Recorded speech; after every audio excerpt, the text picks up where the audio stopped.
जी अस्सलाम वालेकुम। आज की वीडियो हमारी एक इंतहाई बेसिक वीडियो है ई कॉमर्स को लेके।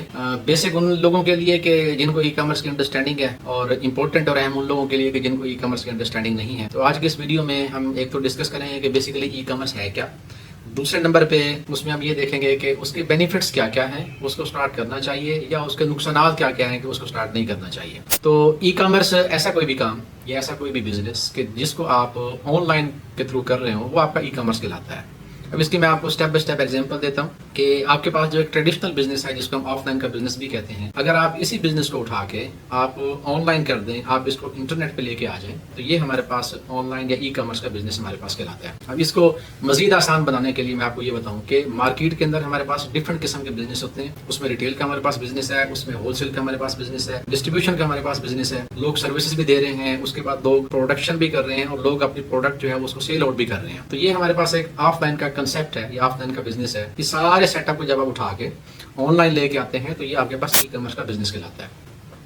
पाकिस्तान में और इस वक्त पूरी दुनिया में तकरीबन 2 करोड़ से ज्यादा मार्केट प्लेसेस हैं। मार्केट प्लेसेस से मुराद ये है कि ऐसी वेबसाइट्स हैं कि जो ई कॉमर्स का बिजनेस या ऑनलाइन बिजनेस कर रही हैं। अगर हम ऑफलाइन मार्केट के अंदर जाएं तो ऑलमोस्ट इस वक्त जितने भी ब्रांड्स हैं, ऑफलाइन के अंदर भी उनकी एग्जिस्टेंस है और उसके बाद ऑनलाइन के अंदर भी वो अपना बिजनेस कर रहे हैं। इसमें हमारे पास चीजें डिफरेंट हो सकती हैं। मीन्स के एक हमारे पास एग्जांपल है, दराज की एग्जांपल ले लें, नून की ले लें, अमेजोन की ले लें, वॉलमार्ट की ले लें, इस तरीके से कि जहाँ पे मल्टीपल किस्म के सेलर्स आके अपनी प्रोडक्ट को बेच रहे होते हैं। और अगर हम किसी ब्रांड की प्रोडक्ट को लें कि वो ब्रांड के कोई फेमस ब्रांड के जिसने अपनी वेबसाइट बनाई हुई है और वहाँ पे आके लोग जो है वो बाइंग करते हैं, तो ये भी हमारा ई कॉमर्स का बिजनेस कहलाता है। फर्क इसके अंदर क्या होता है कि ऑफलाइन के बिजनेस जो है उसमें एक प्रोडक्ट जो है, एक आपकी शॉप है, एक आपका फिजिकल सेटअप होता है। आपकी जो प्रोडक्ट है वो फिजिकल अवेलेबल होती है, आप उसको टच कर सकते हैं, देख सकते हैं, उसको उठा सकते हैं। मगर जो ऑनलाइन का बिजनेस है, ऑनलाइन के बिजनेस में सब कुछ अवेलेबल होता है, बल्कि उससे कहीं ज्यादा अवेलेबल होता है। डिस्क्रिप्शन जो है वो बड़ी डिटेल में होती है, उसकी पिक्चर्स बड़ी डिटेल्स के अंदर होती हैं, मगर आप उसको फिजिकल टच नहीं कर सकते। आप उसका ऑर्डर दे सकते हैं, वो प्रोडक्ट फिजिकल कहीं ना कहीं मौजूद होती है। वो चाहे सेलर के पास पड़ी हुई हो, सेलर ने अपने किसी वेयर हाउस पर रखवाई हुई हो, सेलर किसी और से लेके आपको बेच रहा हो, तो जब आप ऑर्डर करते हैं तो वो आपके पास पहुंच जाती है। तो ये बेसिकली हमारे पास एक ई कॉमर्स का कंसेप्ट है कि ऐसी एक्टिविटी की जो आप ऑनलाइन के थ्रू करें, ये ई कॉमर्स या मार्केट प्लेस हमारे पास कहलाती है। अब इसके अंदर नाउ द क्वेश्चन इज कि क्या फेसबुक भी आपके पास एक मार्केट प्लेस है? आंसर इज यस, फेसबुक भी आपके पास एक मार्केट प्लेस है। इनफैक्ट पाकिस्तान के अंदर जो सबसे बड़ी मार्केट प्लेस है वो हमारे पास फेसबुक है। उसके बाद इंस्टाग्राम के आपके पास एक मार्केट प्लेस है। हाँ जी, इंस्टाग्राम भी मार्केट प्लेस है। ऐसी कोई भी आपका प्लेटफॉर्म पे जहाँ पे लोग प्रोडक्ट को बेच रहे हो और दूसरे आके उसको सेल कर रहे हो, तो ये आपके पास ई कॉमर्स या मार्केट प्लेस आपके पास कहलाती है। तो ये तो एक बेसिक अंडरस्टैंडिंग हमारी हो गई ई कॉमर्स की। अब इसमें हर तरह के बिजनेस होते हैं, एब्सोल्युटली। जो बिजनेस आपके पास ऑफलाइन के अंदर हो रहे होते हैं वही बिजनेस आपके पास ऑनलाइन भी हो रहे होते हैं। रिटेल का बिजनेस भी हो रहा होता है, होलसेल का भी हो रहा होता है, लोग सर्विसेज भी दे रहे होते हैं। उसके अलावा लोगों के पास प्रोडक्ट ऑफलाइन में नहीं होती, एक किस्म के एज अ कमीशन एजेंट काम कर रहे होते हैं। यही कंसेप्ट आपका ऑनलाइन के अंदर भी यूज होता है। ये देख मुख्तसर सी आपकी डेफिनेशन होगी उन लोगों के लिए जिनको ई कॉमर्स का नहीं पता कि वो क्या होता है। अब आ जाते हैं कि ई कॉमर्स के बेनिफिट क्या है या उसके नुकसान क्या है, हमें करना चाहिए कि नहीं करना चाहिए ऑफलाइन बिजनेस के अंदर। अब मैं इसको कंपेयर करता जाता हूँ ऑफलाइन बिजनेस को ऑनलाइन बिजनेस के साथ, तो उससे एक आपके कंसेप्ट जरा सही तरीके से क्लियर होंगे उन लोगों के कि जिनको ई कॉमर्स का तो पता है मगर वो उसके लिए सोच रहे हैं कि भी ई कॉमर्स हमें करना चाहिए, नहीं करना चाहिए, या हमें ट्रेडिशनल या फिजिकल बिजनेस की तरफ जो है ना वो जाना चाहिए। तो अगर आप ऑफलाइन बिजनेस के एग्जांपल लें, जिन लोगों के बिजनेस इन केस अगर फ्लॉप हो जाते हैं तो उसकी 2 मेन रीजन होती हैं। एक मेन रीजन उसकी होती है कि जब आपके एक्सपेंसेस जो हैं आपकी रेवेन्यू से इंक्रीज हो जाते हैं, तो ऑब्वियसली एक सर्टन टाइम आता है कि आप मजीद एक्सपेंसेस को बेयर नहीं कर सकते, जिसे कहते हैं कि आप अपनी जेब से पैसे नहीं लगा सकते। एक ये रीजन होती है। दूसरी रीजन आपकी ये होती है कि अगर किसी भी वजह से आपके जो फिक्स एक्सपेंसेस हैं वो ऑब्वियसली जब आपके रेवेन्यू को क्रॉस करते हैं तो वो भी उसकी एक मेन रीजन होती है। उसके अलावा एक सबसे बड़ी रीजन के जो मार्केट के अंदर हम देखते हैं कि क्रेडिट के ऊपर लोग चीजें बेच रहे होते हैं। तो जब क्रेडिट के ऊपर लोग चीजें बेचते हैं तो सम टाइम उसमें से रिकवरी नहीं होती, जिसको हम बैड डेट्स कहते हैं, और उसकी वजह से भी लोगों को मजबूरन अपना कारोबार बंद करना पड़ता है। अब अगर हम ऑनलाइन की बात करें, ई कॉमर्स की बात करें, उसके अंदर इस तरह का बेसिकली कंसेप्ट नहीं है। वो कंसेप्ट इसलिए नहीं है कि अगर हम फिक्स एक्सपेंसेस की बात करें तो ऑनलाइन के अंदर आपके ऐसे इस तरह के फिक्स एक्सपेंसेस है नहीं। आपको ना ही वहाँ पे कोई शॉप रेंट पे लेनी पड़ती है, ना ही आपको वहाँ पे बिजली का बिल देना पड़ता है, ना ही आपको गैस का बिल देना पड़ता है, ना ही आपको म्यूनिसिपैलिटी के या डिफरेंट गवर्नमेंट डिपार्टमेंट की तरफ से आपको किसी किस्म के टैक्सेस पे करने पड़ते हैं। कुछ मार्केट प्लेसेस ऐसी हैं, अगर आप अपनी प्रोडक्ट किसी दूसरे के प्लेटफॉर्म से बेच रहे हैं तो वो मंथली सब्सक्रिप्शन आपसे चार्ज कर लेते हैं। कुछ करते हैं, कुछ नहीं करते।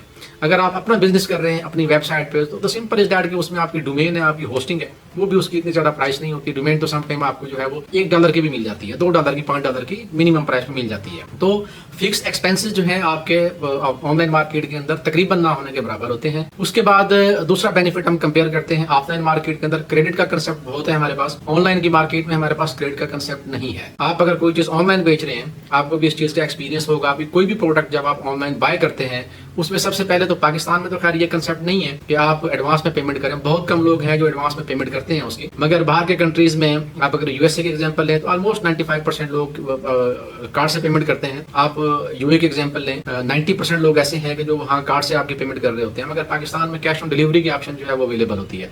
बट स्टिल जब भी आप कोई चीज ऑनलाइन ऑर्डर करते हैं, जब डिलीवरी वाला आपको देने के लिए आता है तो सबसे पहले वो आपसे कैश लेता है, फिर आपको अलाउ करता है कि आप इस पार्सल को ओपन करेंगे। तो इट मीन्स कि एक बहुत बड़ी हर्डल कि जो आपको ऑफलाइन बिजनेस के अंदर आती है कि आप क्रेडिट के ऊपर चीजें सेल कर रहे होते हैं, तो ऑनलाइन बिजनेस के अंदर ऐसा इस तरह का कंसेप्ट नहीं है। So as far as fix expenses concern, online या आपका ई कॉमर्स का बिजनेस हर लिहाज से अच्छा है। उसके अलावा आपके जो क्रेडिट सेल है हर लिहाज से अच्छा है ऑफलाइन की निस्बत। अब तीसरे नंबर पे हम बात करते हैं कि अगर आपकी ऑफलाइन के अंदर एक शॉप है, उसका एक स्पेसिफिक टाइम आप रखते हैं कि इस टाइम पे हमने इसको ओपन करना है, इस टाइम पे हमने इसको क्लोज करना है। मगर ऑनलाइन का कंसेप्ट ऐसा नहीं है। ऑनलाइन के अंदर आपका जो प्लेटफॉर्म है, मैं उसको शॉप ही कहूंगा, वो 24/7 वो ओपन होता है। तो कस्टमर जो है वो किसी भी टाइम आके उसमें से शॉपिंग कर सकता है। इवन कि अगर आप सो रहे हैं, एब्सोल्युटली फाइन, उसमें कोई इशू नहीं है। आप उठेंगे, देखेंगे आपका स्टाफ है, आप खुद देखें, स्टाफ देखें, ऑर्डर्स आपके पास आए हुए होंगे, आप अकॉर्डिंगली जो है वो उसको आप प्रोसेस कर देंगे। उसके अलावा आपके पास उसकी अप्रोच है कि कितने लोग जो हैं आपके फिजिकल बिजनेस को अप्रोच करते हैं और कितने लोग जो हैं वो आपके ऑनलाइन बिजनेस को अप्रोच करते हैं। तो फिजिकल बिजनेस की एक स्पेसिफिक लिमिट होती है। मीन्स अगर आपका बिजनेस किसी भी जगह पे, किसी भी चीज का, आपका मेडिकल स्टोर है, आपका जनरल स्टोर है, आपका रेस्टोरेंट है, कोई सर्विस का काम है, तो वो उस स्पेसिफिक एरिया के या उस स्पेसिफिक सिटी के लोग ही आपके पास आएंगे। कुछ दूर दराज से लोग ट्रैवल करके वो प्रोडक्ट लेने आपके पास नहीं आएंगे, वो ऑलरेडी उनको कहीं ना कहीं अवेलेबल होगी। तो मीन्स के जो आपके ट्रेडिंग आवर्स होते हैं, नंबर ऑफ ट्रेडिंग आवर्स, वो ऑफलाइन मार्केट के अंदर आपके ट्रेडिंग आवर्स कम होते हैं, ऑनलाइन के अंदर ज्यादा होते हैं। इसी तरीके से जो लोगों की अप्रोच होती है वो ऑफलाइन मार्केट के अंदर आपकी कम होती है, ऑनलाइन मार्केट के अंदर ज्यादा होती है। आप ऑफलाइन मार्केट में 24/7 ट्रेडिंग नहीं कर सकते, ऑनलाइन मार्केट के अंदर 24/7 आप उसमें ट्रेडिंग भी कर सकते हैं। उसके अलावा आपके पास आ जाती है उसकी अपॉर्चुनिटीज। अपॉर्चुनिटीज मीन्स कि आपका जितना मर्जी बड़ा यूनिट हो, आपके पास एक स्पेसिफिक लिमिट होती है कि उस लिमिट से ज्यादा स्टॉक आप ऑफलाइन की दुकान के अंदर किसी जगह पे नहीं रख सकते। मगर ऑनलाइन के अंदर ऐसा कंसेप्ट नहीं है। ऑनलाइन के अंदर आप जितनी मर्जी प्रोडक्ट आप डिस्प्ले करना चाहें अपने उस स्पेसिफिक प्लेटफॉर्म के ऊपर, आप उसके ऊपर डिस्प्ले कर सकते हैं। उसके बाद आपकी आ जाती है प्रेजेंटेशन। प्रेजेंटेशन जो है वो ऑनलाइन प्रोडक्ट की ज्यादा होती है एज कम्पेयर टू ऑफलाइन के, क्योंकि प्रेजेंटेशन मीन्स कि आप अगर किसी जगह पे जाते हैं, आपके पास एक स्पेसिफिक टाइम है, आप वहां पे जाके प्रोडक्ट देखना स्टार्ट करते हैं। ऑब्वियसली आप सबको देख नहीं सकते, उसकी डिस्क्रिप्शन क्या है, इंग्रेडिएंट्स क्या है, उसकी एक्सपायरी डेट क्या है, ये सारा कुछ। बट जब हम ऑनलाइन की बात करते हैं तो एक प्रोडक्ट जब आपके सामने आ जाती है, लेट्स सपोज मेरे पास एक प्रोडक्ट पड़ी हुई है, मैं इसकी बात करता हूँ, या सपोज मैं एक ये प्रोडक्ट है मैं इसकी बात करता हूँ, इसके ऊपर हमारे पास इंग्रेडिएंट्स हैं, ईच एंड एवरीथिंग सारा कुछ लिखा हुआ है। तो ऑनलाइन के अंदर आपके पास ये भी सहूलत होती है कि आप अच्छे से उसको देख सकते हैं। प्राइस जो है वो ई कॉमर्स के अंदर आप बड़ी आसानी के साथ आप उसकी प्राइस कंपैरिजन जो है वो आप उसमें कर सकते हैं।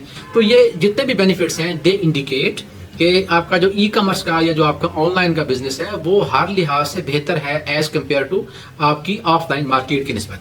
अब आ जाते हैं इसके नुकसान की तरफ कि जो लोग ये कहते हैं कि हमने ई कॉमर्स का काम किया और हमें उसमें लॉस हो गया।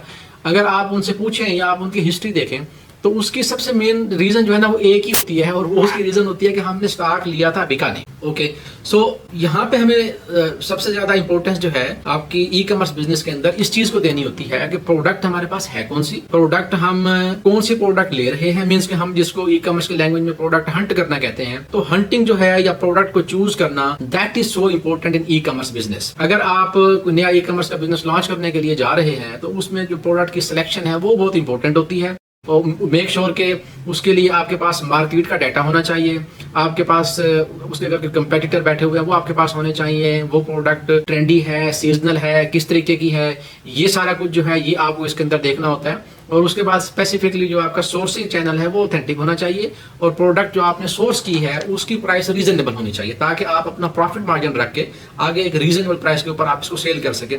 ये मेन रीजन होती है। उसके अलावा अगर आप ऑफलाइन की बात करें तो ऑफलाइन के अंदर कोई दुकान है, स्टोर है, जो कुछ भी है, खुदा ना खास्ता वहां पे चोरी भी हो सकती है, वहां पे उसको आग भी लग सकती है, कुछ भी हो सकता है। मगर ऑनलाइन के अंदर इस तरह का बेसिकली कंसेप्ट नहीं है। तो खासतौर पे इवन के जब आप बड़ी मार्केट प्लेसेस के साथ आप काम कर रहे होते हैं तो आपकी प्रोडक्ट है वो तो वैसे इंश्योर्ड होती है, और वहां पे ये कंसेप्ट ही नहीं है कि इस तरीके से चोरी हो जाए या इस तरह से कोई इंसिडेंट हो जाए।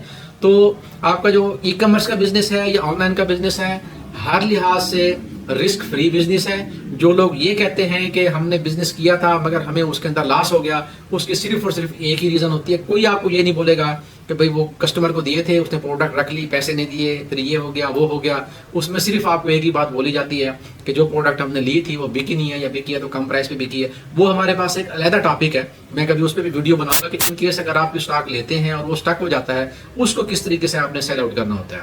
तो सिर्फ इस एक चीज का आप ख्याल कर लें, ई कॉमर्स बिजनेस के अंदर के जो आपकी प्रोडक्ट हंटिंग है, आप बेचना क्या चाह रहे हैं, और जो उसको सोर्सिंग है आप कहाँ से ले रहे हैं, वो रीजनेबल प्राइस पे होनी चाहिए। तो बिलीव मी कि आपका ई कॉमर्स का बिजनेस या आपका ऑनलाइन बिजनेस बहुत दर्जे बेहतर है आपके ऑफलाइन बिजनेस के साथ। तो इससे मुतालिक until next video, take care of yourself, अल्लाह हाफिज़।